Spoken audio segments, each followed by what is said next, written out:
സൂര്യപ്രശോഭയിൽ വാഴുമമ്മ എൻ്റെ കർത്താവിൻ്റെ അമ്മ, എൻ്റെ കർത്താവിൻ്റെ അമ്മ, എൻ്റെ കർത്താവിൻ്റെ അമ്മ.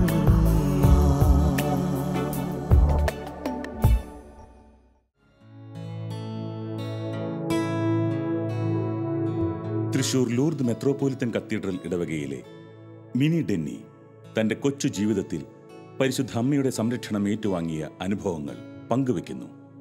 2016 ജനുവരി 14 ഞാൻ വീട്ടിലേക്ക് വന്നു. സ്കൂൾ കഴിഞ്ഞ് വീട്ടിലേക്ക് വന്നു. അത് കഴിഞ്ഞപ്പോൾ കുറച്ച് പണിയുണ്ടായിരുന്നു. സ്ട്രെസ് ഔട്ട് ആയപ്പോൾ ഞാൻ ഒന്ന് കിടന്നുറങ്ങാനിരുന്നു. അമ്മയും അനുജനും കൂടി അന്ന് പുറത്തേക്ക് പോയി. തിരിച്ചു വന്നപ്പോൾ ഞാൻ ഡോറ് ലോക്ക് ചെയ്തിരുന്നു. തിരിച്ചു വന്നതുപോലും ഞാൻ അറിഞ്ഞില്ല. അമ്മ എന്നെ ഉറക്കി കളഞ്ഞു. അവർ വന്ന് ബെല്ലടിച്ചു. ഞാൻ കേട്ടില്ല. കുറേ നേരം ബെല്ലടിച്ചു. അത് കഴിഞ്ഞപ്പോൾ ബെല്ല് ഷോർട്ട് സർക്യൂട്ടായി കത്തിപ്പിടിച്ചു. ആ ബെല്ല് വീണത് ഒരു ക്ലോത്ത് സ്റ്റാൻഡുമേക്കായിരുന്നു.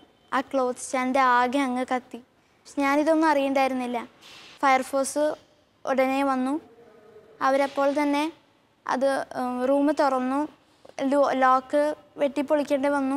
ആ വീട് അകത്തേക്ക് കയറി കഴിഞ്ഞിട്ട് എന്നെ കണ്ടുപിടിക്കാൻ പോലും അവർക്ക് കഴിഞ്ഞിരുന്നില്ല. റൂം ആകെ മൊത്തം കരിഞ്ഞിരുന്നു.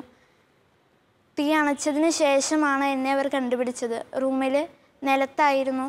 ലോ ഹൈറ്റ് ബെഡിലായിരുന്നു ഞാൻ കിടന്നിരുന്നത്. ഫയർഫോഴ്സിന് എന്നെ വീട്ടിലേക്ക് കയറാൻ പറ്റിയിരുന്നില്ല. കാരണം ഫുൾ പുകയായിരുന്നു. അതിനാൽ അവർക്കും ശ്വസിക്കാനുള്ളൊരു ബുദ്ധിമുട്ടുണ്ടായിരുന്നു. അവരണച്ച് അതിന് ശേഷമാണ് അവരെന്നെ വന്ന് വിളിക്കുന്നത്. അപ്പോഴാണ് ഞാൻ എഴുന്നേറ്റത്. ഞാൻ അപ്പോഴാണ് ഈ കത്തി പിടിച്ച സംഭവം എല്ലാം അറിയുന്നത്. ഞാൻ തിരിച്ച് വീടിൻ്റെ പുറത്തേക്ക് വന്നപ്പോൾ അമ്മയെല്ലാം വിഷമിച്ച് കരയുന്നത് കണ്ടു. അപ്പോൾ അവർ പറഞ്ഞത് കേട്ടു. ഞാനിങ്ങനെ ഉണ്ടായ സംഭവമല്ല എനിക്ക് വിവരിച്ചു.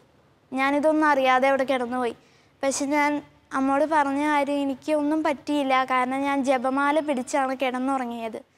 പരിശുദ്ധ അമ്മ എപ്പോഴും എന്നെ സംരക്ഷിക്കുന്നു. ഇപ്പോഴും ഇനി എന്നും എന്നെ സംരക്ഷിക്കും എന്ന ഉറപ്പുണ്ട്. എൻ്റെ കർത്താവിൻ്റെ അമ്മ.